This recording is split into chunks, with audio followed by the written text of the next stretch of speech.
नमस्कार मित्रांनो, तुमचे पुन्हा एकदा स्वागत आहे इन्फोनिक अकॅडमी या चॅनलवर. आज आपण संघर्ष व समायोजन हा बालमानसशास्त्राचा दरवर्षी पेपर 1 व पेपर 2ला हमखास विचारला जाणारा टॉपिक समजून घेणार आहोत. यात मी तुम्हाला या टॉपिकवर आलेले PYQ ही सांगणार आहे. या व्हिडिओत आपण संघर्ष व समायोजन, संघर्षाचे 3 प्रकार आणि सर्वात इम्पॉर्टंट टॉपिक म्हणजे संरक्षण यंत्रणा शिकवणार आहे. तर लाईक करा, सबस्क्राईब करा आणि सुरू करूया आजचा टॉपिक. तर सर्वात आधी आपण पाहूया की याच्यावरती PYQ कसे आलेले आहेत ते मी तुम्हाला लास्टला सांगणार आहे, पण तरी एक ओव्हरव्ह्यू बघू शकतात. हे त्याच्यावरती इतके सारे PYQ आपण आलेले आहेत आणि बाकीचे तर आपण घेतलेही नाही आहेत. तरी एक महत्त्वाचे PYQ तुम्हाला सांगणार आहे मी. तर सुरू करूया आपण आजचा टॉपिक. तर संघर्ष म्हणजे काय? संघर्ष म्हणजे जेव्हा व्यक्तीसमोर 2 किंवा अधिक पर्याय, इच्छा किंवा उद्दिष्ट असतात आणि त्यापैकी एकाची निवड करणे कठीण जाते, तेव्हा मनात जो वाद निर्माण होतो त्याला मानसिक संघर्ष म्हणतात. म्हणजे आपल्याला 2 चॉईस असतात, त्याच्यापैकी तुम्हाला एक चॉईस करावंच लागेल त्याच्याशी, आणि दोघं चॉईस नाही करू शकत किंवा एक पण चॉईस नाही करण्याचं ऑप्शन पण तुमच्याजवळ नाही. दोघांपैकी एक चॉईस करायचे आणि तेव्हा तुमच्यामध्ये मनामध्ये एक संघर्ष निर्माण होतो, म्हणजे एक वादविवाद होतो की आपण कोणतं निवडावं. त्याला संघर्ष असं म्हणतात. समायोजन म्हणजे इंग्लिशमध्ये ॲडजस्टमेंट म्हणतात. समायोजन म्हणजे बदलत्या परिस्थितीशी किंवा पर्यावरणाशी स्वतःला जोडून घेणे. म्हणजे जशी पर्यावरण किंवा आपली परिस्थिती किंवा जसं आपलं कॉन्फ्लिक्ट असतं तशानुसार आपण त्याचं समायोजन म्हणजे बदल आपल्या स्वतःमध्ये करू शकतो. संघर्षाचे स्रोत कोणते? पर्यावरणीय स्रोत, बाह्य परिस्थिती जसे की पैशांची कमतरता, कुटुंबाचा दबाव आणि समाजाचे नियम. आपल्याला संघर्ष केव्हा निर्माण होतो? आपले विचार असे डगमगायला केव्हा लागतात? जेव्हा आपल्यावरती बाह्य परिस्थिती आपल्यावरती काबू करते. जसे की पैशांची कमतरता आहे, आपल्याला काही गोष्ट घ्यायची पण आपल्याला माहिती आहे आपल्याजवळ पैसे कमी आहेत, मग आपण ती गोष्ट नाही घेऊ शकत. मग त्याच्यामुळे आपण लोअर कमी पैशांची वस्तू घेतो, ती आहे जी आपल्याला हवी असते ती पैशांची वस्तू आपण घेत नाही. त्याच्यात संघर्ष निर्माण होतो. त्यासोबत कुटुंबाचा दबाव, म्हणजे कुटुंबाचे काही नियम असतात, काही कायदे असतात, त्याच्यानुसार आपण काही गोष्टी करत नाही. तसेच समाजाचेही नियम असतात.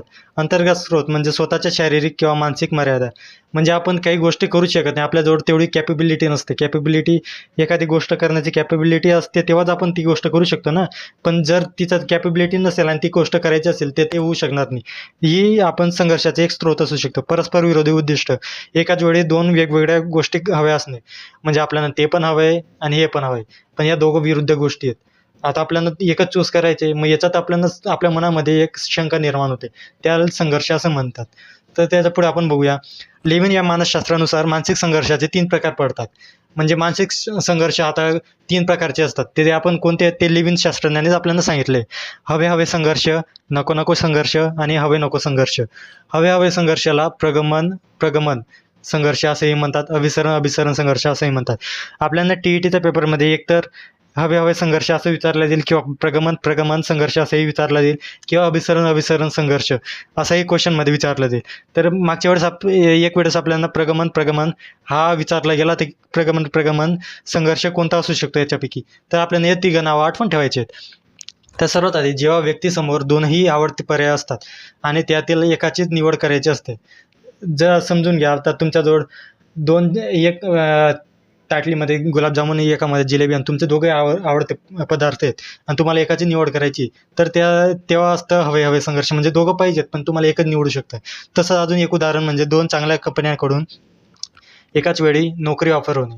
तुम्हाला 2 नोकऱ्या ऑफर झाल्या आणि दोघं तुमच्या आवडीच्या आहेत, पण तुम्हाला एकच निवडावं लागेल ना, तुम्ही दोघं ठिकाणी तर जाऊ शकत नाही.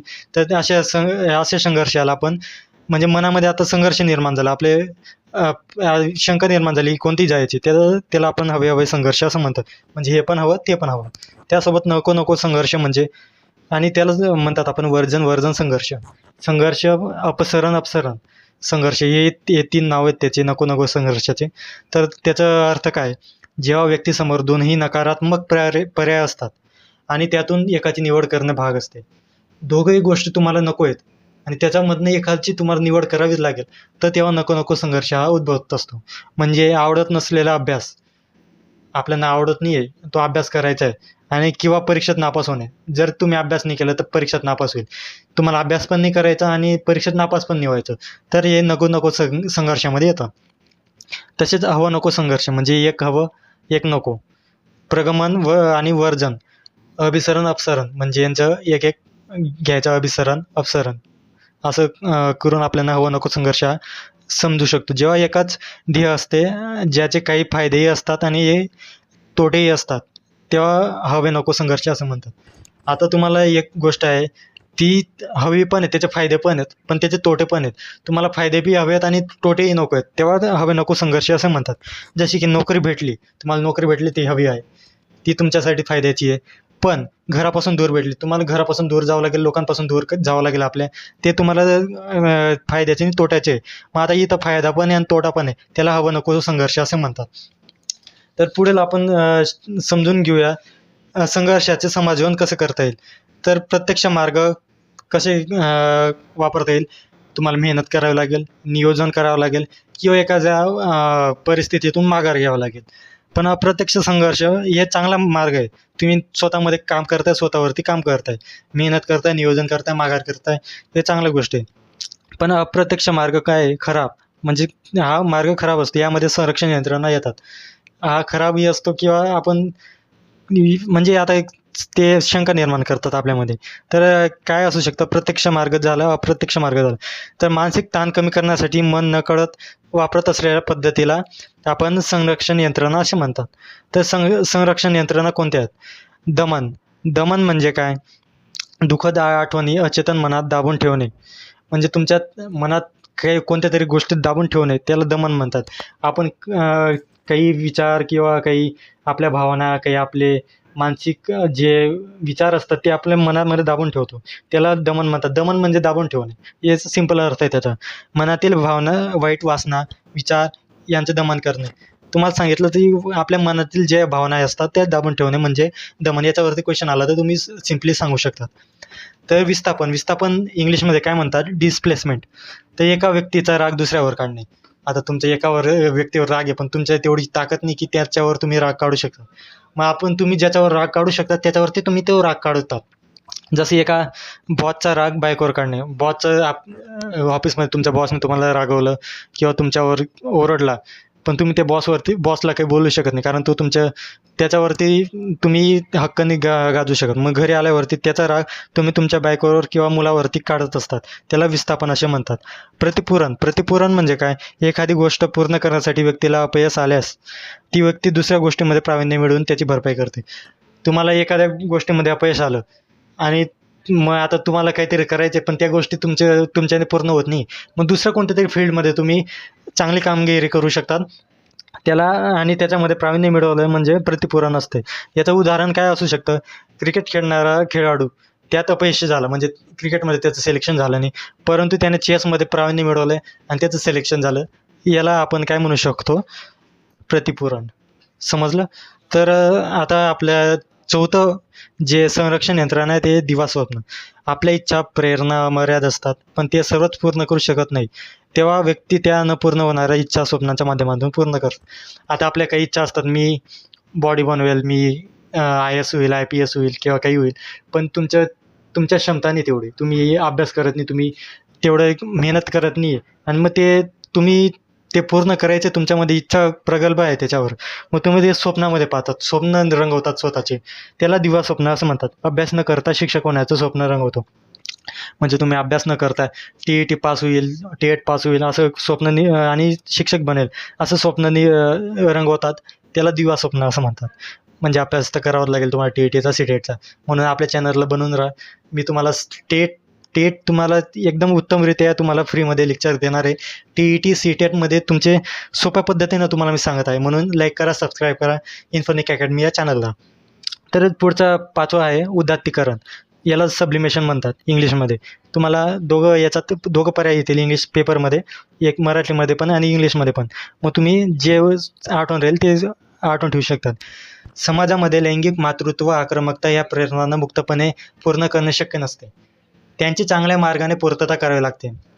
यालाच उदात्तीकरण म्हणतात. आपण नॉर्मली समाजाच्या दबावाखाली आपण काही गोष्टी करू शकत नाही, त्या मोकळ्यापणाने करू शकत नाही, पण ते दुसऱ्या चांगल्या मार्गाने आपण करायचा प्रयत्न करतो किंवा करतो, त्याला उदात्तीकरण म्हणतात. म्हणजे मूल बाळ न होणारे पालक. आता तुमचे मूल बाळ नाही होते, आता तुम्हाला समाजामध्ये नियम असतात ते तुम्ही बाळगू शकतात. पण त्याच्यामध्ये मग तुम्ही अनाथ मुलाला दत्तक घेऊन चांगला मार्ग अवतरू शकतात, म्हणजे चांगला मार्ग निवडू शकतात.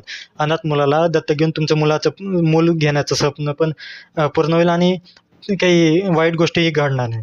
त्याच्यासोबत प्रक्षेपण इंग्लिशमध्ये प्रोजेक्शन म्हणतात. स्वतःचे दोष दुसऱ्यावर टाकणे. आता तुमचे दोष आहेत, तुम्ही दुसऱ्यावर ढकलतात, की मी स्वतःची कॉपी करून दुसऱ्यावर आरोप करणे. स्वतः कॉपी केली पण आता शिक्षकांना स्वतःवर आरोप नाही येऊ द्यायचे, मग तुम्ही दुसऱ्यावर तुमच्या मित्रावर आरोप टाकतात. त्याला प्रक्षेपण किंवा प्रोजेक्शन असे म्हणतात. तर आपण पुढचं आहे आत्मताडण. आत्मताडण म्हणजे काय? स्वतःकडून झालेल्या चुकीला स्वतः कठोर शिक्षा करून घेणे व सहानुभूती मिळवणे. म्हणजे तुमच्याकडनं चूक झाली, आता तुम्हाला पश्चाताप होतोय. आता तुम्ही स्वतःला काहीतरी त्याचं पश्चातापचं प्रायश्चित्त करायचं ठरवलं, तर तुम्ही काय कराल? तर तुम्ही तुम्ही स्वतःला शिक्षा द्याल आणि तुम्ही चांगले वागलात याचं स्वतःला असं म्हणजे सहानुभूती मिळवून घेणार स्वतःसाठी. पेपर पास न झाल्यामुळे प्रसादने 2 दिवस अन्न सोडले. त्याने पेपर पास झाला नाही तो. मग त्याने शिक्षा म्हणून स्वतःने अभ्यास करायच्या वेळेस अभ्यास केला आणि पेपर पास झाला नाही. मग आता 2 दिवस त्याने अन्न सोडले आणि स्वतःला शिक्षा दिली. आणि त्याला वाटलं की मी चांगलं काम केलं आहे, आता मी जे प्रायश्चित्त आहे ते पूर्ण केलेलं आहे. अशा प्रकारे या गोष्टीला आपण आत्मताडण म्हणतात.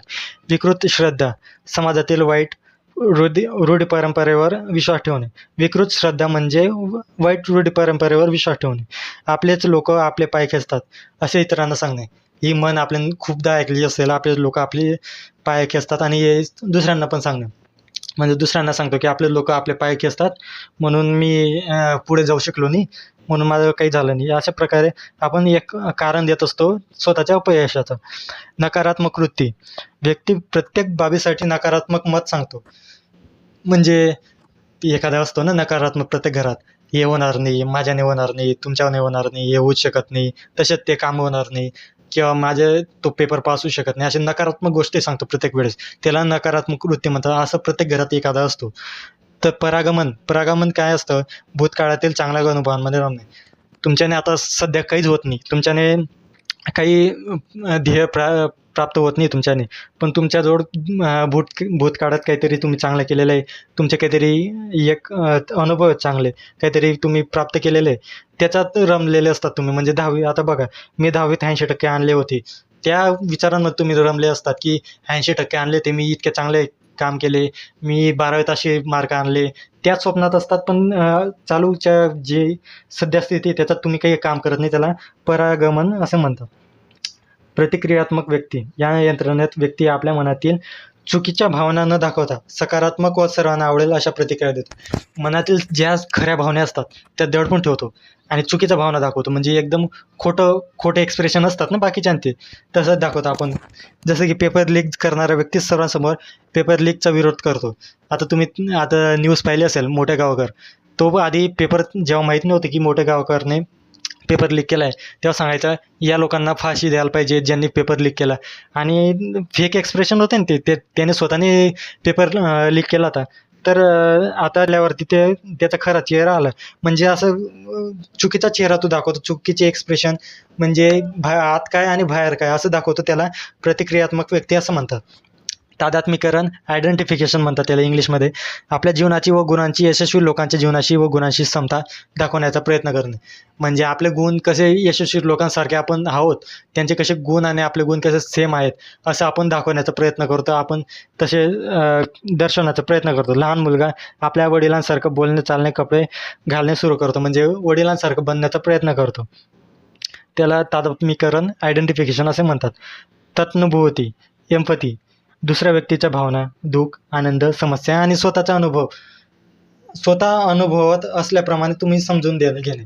म्हणजे आता एखाद्याला काय वाटत असेल, एखाद्याची परिस्थिती एखाद्या दुःखात असेल, तर त्याचं दुःख काय असू शकतं, आपण स्वतः त्या दुःखात कसे वागणार आहोत हे असं आपण समजून घेतो, किंवा आपण त्या जागी स्वतःला ठेवून घेतो. आणि अशा समजूनला आपण तन्नुभूती असे एम्पथी म्हणतात. स्वतःला दुसऱ्याच्या जागी ठेवून विचार करणे. मी सांगितलं तुम्हाला स्वतःच्या दुसऱ्याच्या जागी आपण असतो तर काय केलं असते, आपले मानसिक स्थिती कशी असते हे आपण तज्ञभूतीवरनं ही आपण समजू शकतो. हे संघर्ष समायोजनमधला म्हणजे आपण समजू शकतो. खोटे समर्थन. प्रयत्न करूनही अपयश आल्यास ते मान्य न करता स्वतःची कार्यक्षमता लपवून स्वतःच्या वर्तनाचं समर्थन करणे. आता प्रयत्न केले पण अपयश आले, मग स्वतःची कार्यक्षमता नाही दाखवणार आपण, त्याचं वर्तनाचं समर्थन करणार. जसे की मी अभ्यास केला होता म्हणून नाही, तर पेपर कठीण होता म्हणून मग कमी मार्क मिळेल. तुम्ही कमी अभ्यास केला होता पण बाकीचे कसं काय पास झाले, एकाच काही झालं नाही तर म्हणजे पेपर चेक करणाऱ्यांनी नीट केला नाही किंवा आपल्या पेपर आपण एक्सक्यूजेस देतो त्याला ते म्हणतात. तर आपण मागच्या वर्षी आलेले क्वेश्चन आता पाहणार आहोत. ते कोणत्या वर्षी कोणते क्वेश्चन आलेले ते सर्व आपण पाहणार आहोत.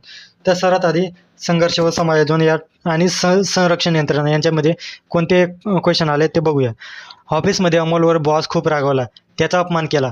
अमोलला बॉसचा खूप राग आला, त्याने घरी बायको व मुलावर राग काढला. हे कोणते संरक्षण यंत्रणा आहे? हे 2024ला PYQ पेपर 1ला आलेला क्वेश्चन आहे. मी तुम्हाला सांगितलं ना, दरवर्षी याच्यावरती एक क्वेश्चन असतो. तर याचं विस्थापन म्हणजे दुसऱ्याचा राग तुम्ही त्याच्यावर काढू शकत नाही, मग आपण दुसऱ्या व्यक्तीवर हा राग काढत असतो, त्याला विस्थापन असे म्हणतात.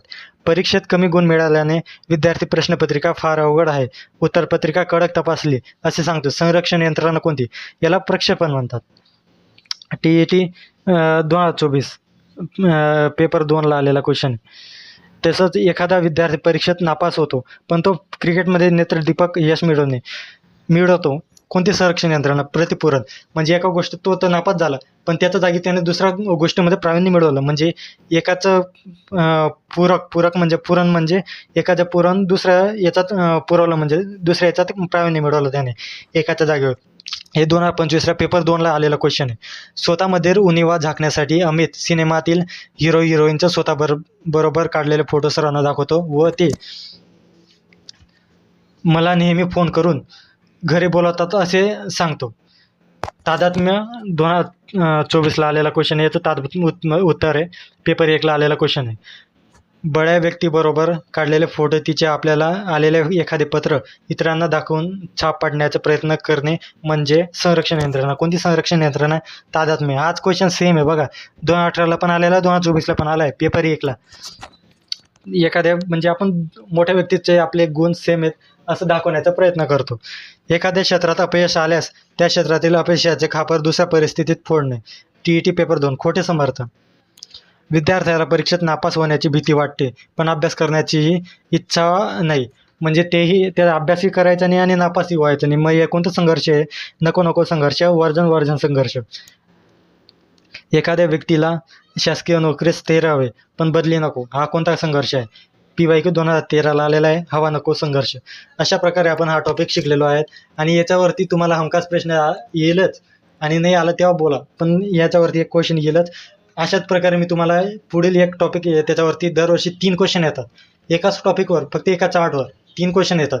तुम्ही या चॅनलला सबस्क्राईब करा, लाईक करा, म्हणजे माझं मोटिवेशन बनून जाईल. नाही तर सध्या तुमची व्ह्यूज कमी येत आहे किंवा लाईक कमी येत आहे, त्याच्यामुळे माझं मोटिवेशन कमी होतं आहे. तुम्ही लाईक करा, सबस्क्राईब करा आणि शेअर करा या चॅनलला. पुढच्या व्हिडिओमध्ये मी तुम्हाला महत्त्वाचा बालमानसशास्त्राचा टॉपिक शिकवणार आहे. त्याच्यात 3 मार्क तुमचे कव्हर होतील आणि त्याचसोबत तुम्हाला PYQ आलेलं क्वेश्चन हे तुम्हाला दाखवणार आहे. तर स्टे कनेक्टेड.